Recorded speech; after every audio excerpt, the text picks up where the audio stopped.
Regardez 24 secondes le mag avec les principaux partenaires de la Charité Basket.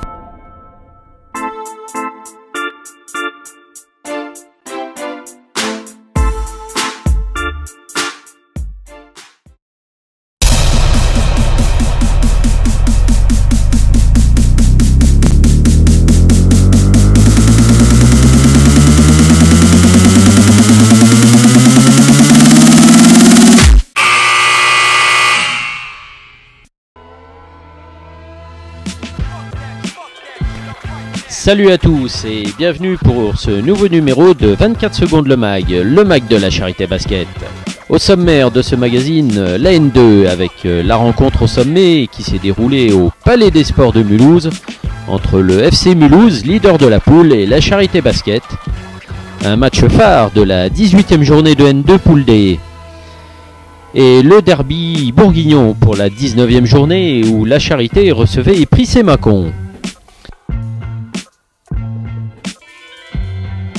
La rencontre avec un partenaire public, la communauté de communes du Pays Charitois, en la personne d'Alexandre Tucou, responsable du pôle environnement.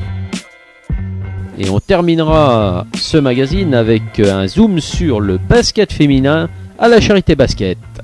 Mais tout de suite, c'est la N2.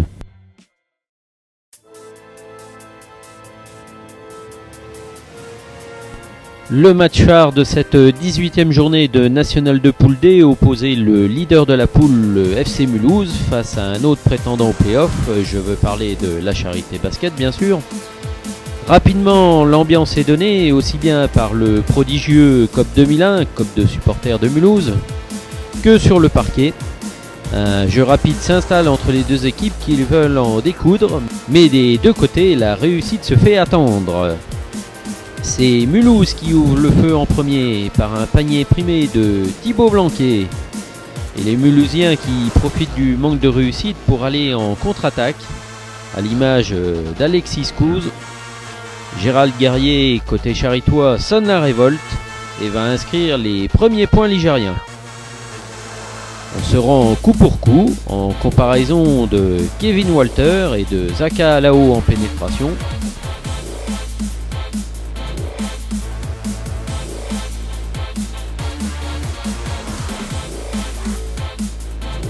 Ou encore Geoffrey Déancourt qui répond à Kevin Walter au 6,75.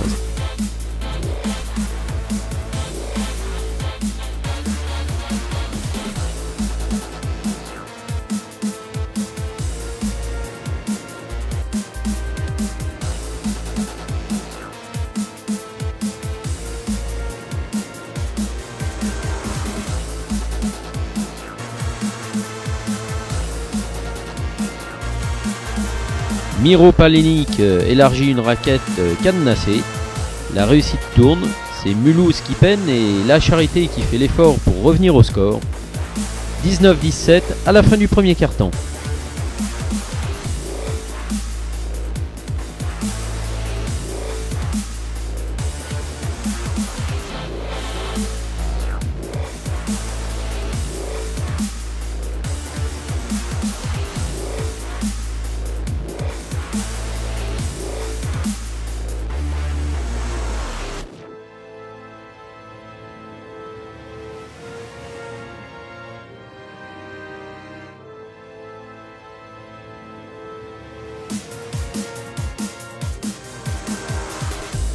Dans le deuxième quart-temps, chaque équipe montre les dents, resserre la défense de part et d'autre et les options de shoot sous le cercle s'amenuisent, alors que Kevin Walter est toujours aussi à l'aise au-delà des 6,75.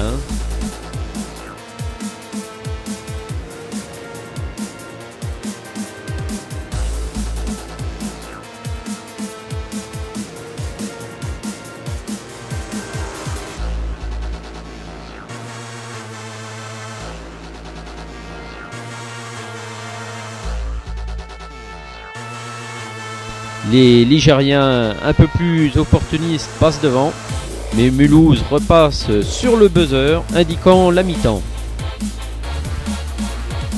32-31 à la pause.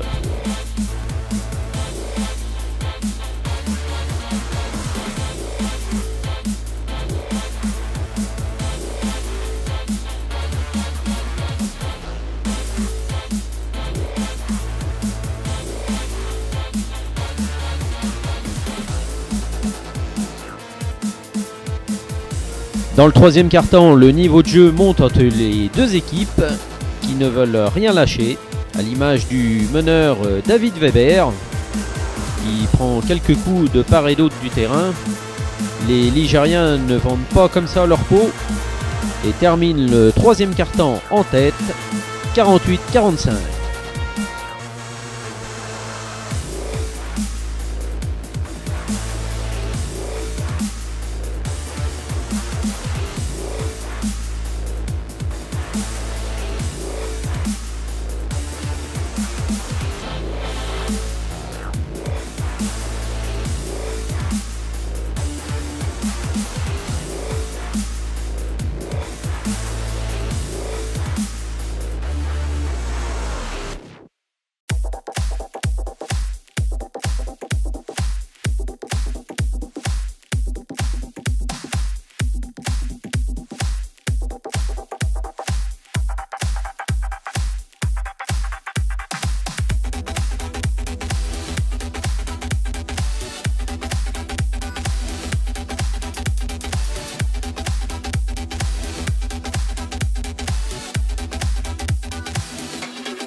À l'abord du quatrième quart-temps, on sent la tension monter d'un cran. C'est le moment que choisissent les Mulhousiens pour sonner la charge, à l'image de Kevin Walter, qui en appelle au COP mulhousien. Walter, Godin, Blanquet artille à 6,75 et Porter Escouse moissonne dans la raquette. Mais les Charitois ne se laissent pas faire.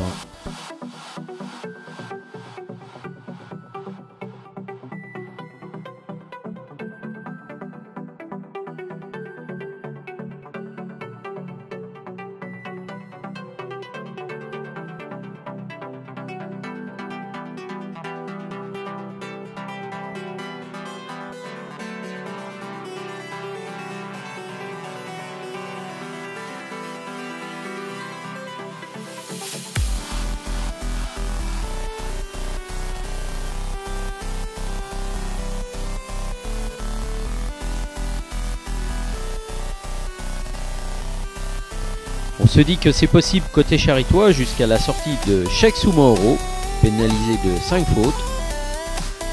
Jérémy Bichard scelle le match par ses lancers francs et par une interception payante au buzzer final.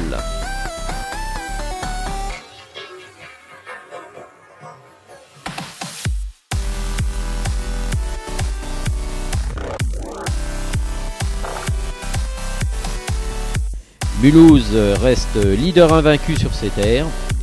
La Charité concède sa troisième défaite d'affilée après celle de Charenton et du Vosbles à domicile. La Charité est un peu distancée du peloton de tête mais compte bien se reprendre rapidement.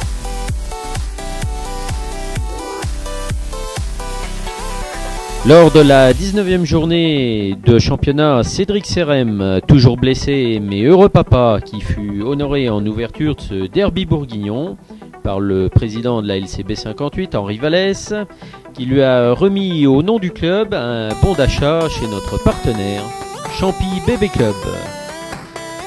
Le derby bourguignon, un premier quart-temps où on notera que c'est un round d'observation entre les deux formations qui se neutralisent par elles-mêmes avec de nombreuses pertes de balles et les nombreuses fautes des tangos.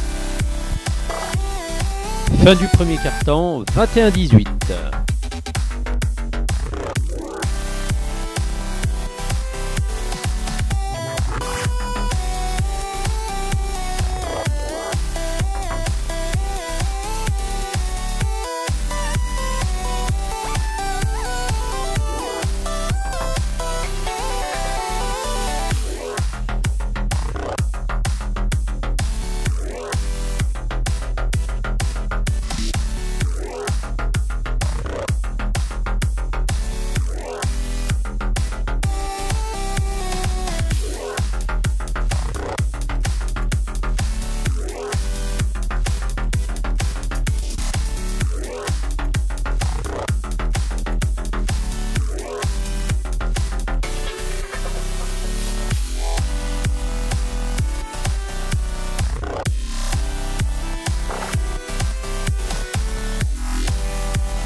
Dans le deuxième quart-temps, la Charité augmente le rythme et les Mâconnais accumulent les fautes, en plus de leur manque de réussite sous le cercle ligérien, ce qui permet aux Charitois de prendre les devants à l'approche de la pause.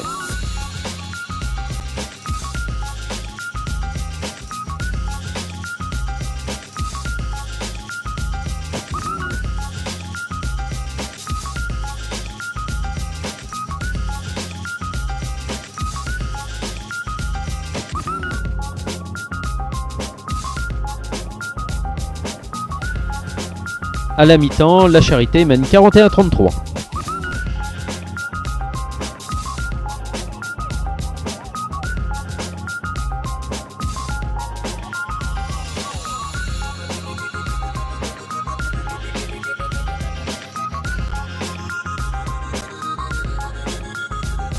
À la reprise, les Prycéens artillent de tous côtés et remontent leur retard, mais c'est sans compter sur les Blancs qui provoquent les fautes et conservent l'avantage. On notera pour les Mâconnais la perte de leur meilleur marqueur, Trakimas, sur blessure.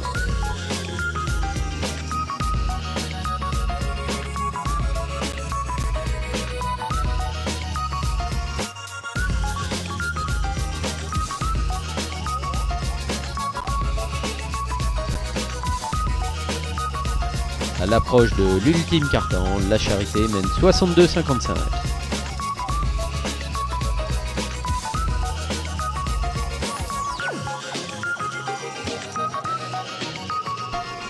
La dernière période est haletante, Prycé continue à marquer sur des shoots extérieurs, les Blancs réagissent et remettent le bleu de chauffe.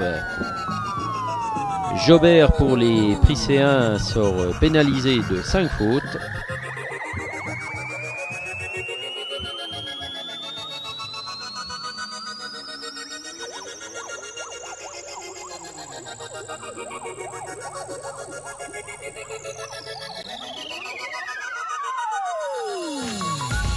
Mais Prycé, le mal classé du championnat, veut engranger une victoire en vue de son maintien. 75-68 à 1-0-2 de la fin, rien n'est joué. Surtout que les Mâconnais pouvaient réaliser le hold-up parfait à Georges Pic.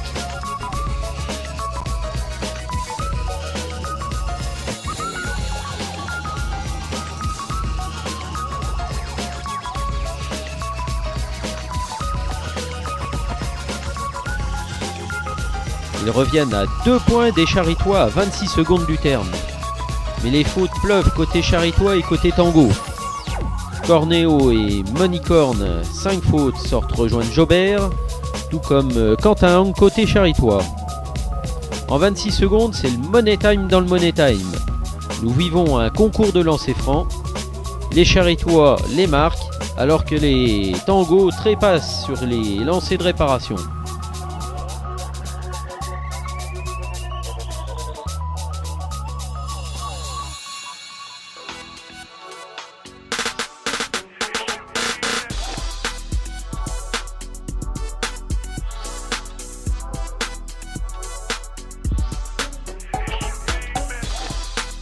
La Charité renoue avec la victoire, 81-76, mais que ce fut dur.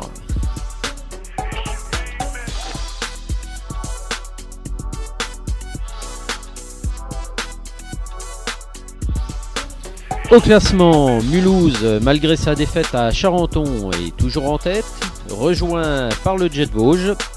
Derrière, entre la 3e et la 6e place, 2 groupes étaux se forment, tous séparés de 1 point. En fond de classement, Prycé rentre dans la zone des relégables, rejoignant Saint-Dizier et Schiltigheim, pourtant vainqueur de Kaisersberg. Les prochains adversaires des Charitois pour la 20e journée. Prochain rendez-vous à Georges Pic le 1er mars à 20 h pour la réception de Jet Vosges.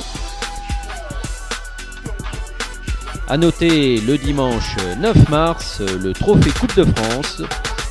La Charité reçoit les Espoirs Pro de la Chorale de Roanne, comptant pour les 16e de finale du trophée Coupe de France. Rendez-vous donc le dimanche 9 mars à 15 h 30. Allez, tout de suite, nous allons passer à la rencontre avec un partenaire public, la communauté de communes du Pays Charetois, représentée par Alexandre Tucou, responsable du pôle environnement. Alexandre Tucou, bonjour. Tu es responsable du pôle environnement de la communauté de communes du Pays Charetois. Est-ce que tu peux nous parler des compétences de la communauté de communes? Alors la communauté de communes, tout d'abord c'est 13 communes, c'est 10 746 habitants sur 233 km². Donc les compétences, on a la compétence développement économique, une compétence développement touristique. Ensuite on a les compétences de portage de repas pour les personnes qui se font sentir le besoin. On a un chantier d'insertion qui travaille sur l'ensemble des communes du Pays Charetois pour faire des travaux et pour aussi amener des personnes à revenir dans l'emploi. Et nous avons aussi une compétence environnement qui comprend l'assainissement non collectif et la collecte et le traitement des déchets ménagers. Ça représente combien de tonnes le traitement des déchets ménagers? Donc les déchets ménagers, ça représente sur le Pays Charetois 5154 tonnes, dont 1950 tonnes d'ordures ménagères, 2218 tonnes de déchets de déchetterie, 458 tonnes de verre et 528 tonnes d'emballage recyclable. On va aborder le but de notre venue ici, c'est l'opération Dingue dans la poubelle. On s'est aperçu que dans nos tribunes, le public laissait beaucoup de déchets dans les tribunes. Est-ce que tu peux nous parler pourquoi la communauté de communes a adhéré à l'idée que l'on a amenée? Alors l'idée, nous, on l'a trouvée très originale et ça nous a permis aussi de rentrer, d'aller sensibiliser les sportifs et les gens qui vont voir ce sport au niveau du basket. Mais aussi ça nous permet aussi, on souhaiterait faire rentrer dans le milieu sportif et dupliquer ces actions sur les différents sports qui existent sur le Pays Charetois. On le rappelle, vous êtes partenaire de la Charité Basket. Oui. Qu'est-ce que vous allez amener ensuite à cette opération? Alors nous, ce qu'on souhaiterait, c'est, suite à notre venue lors d'un match de basket, on souhaiterait donc sensibiliser le public, parce qu'il y a beaucoup à faire. Et on veut vous accompagner dans cette démarche-là, sensibiliser les sportifs et ainsi aussi sensibiliser les utilisateurs de la structure. Donc ce qu'on peut apporter, on a des choses qui sont toutes simples, qui sont les éco-cups, qui pourraient résoudre un des problèmes qui se trouve sur l'utilisation du public, c'est éviter qu'il reste des canettes, des verres en plastique au niveau des tribunes.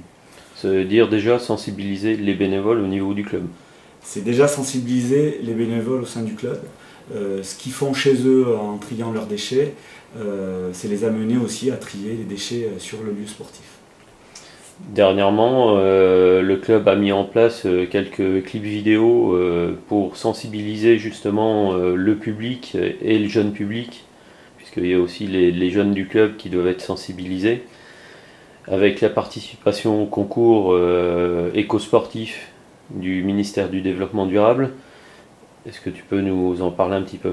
Donc oui, les vidéos sont un bon moyen de communiquer pour les jeunes, qui permet aussi de se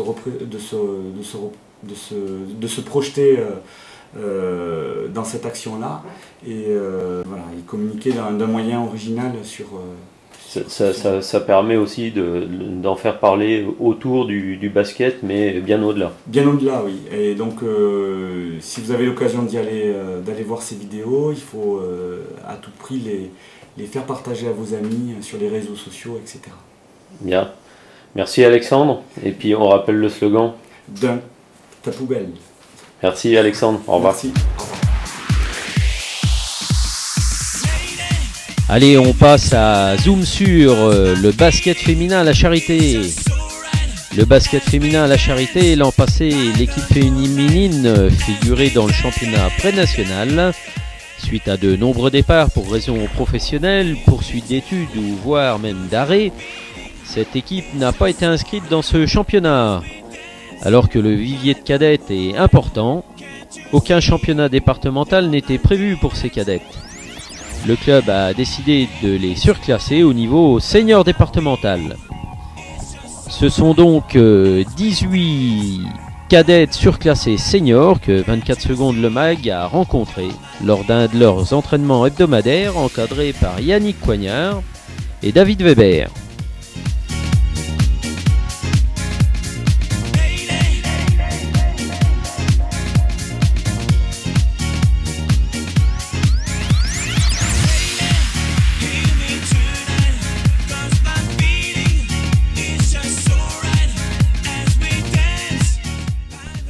On notera que le niveau senior est élevé pour toutes ces jeunes joueuses qui, pour le moment, ne connaissent pas la réussite. Mais au vu de la bonne ambiance dans le groupe, parions que leur travail va finir par payer.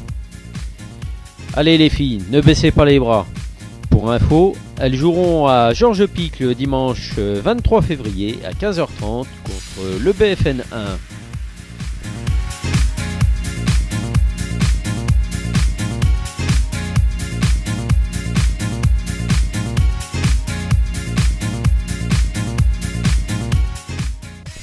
Voilà, c'est la fin de ce 24 secondes Le Mag. Je vous donne rendez-vous prochainement. Allez, salut, à bientôt.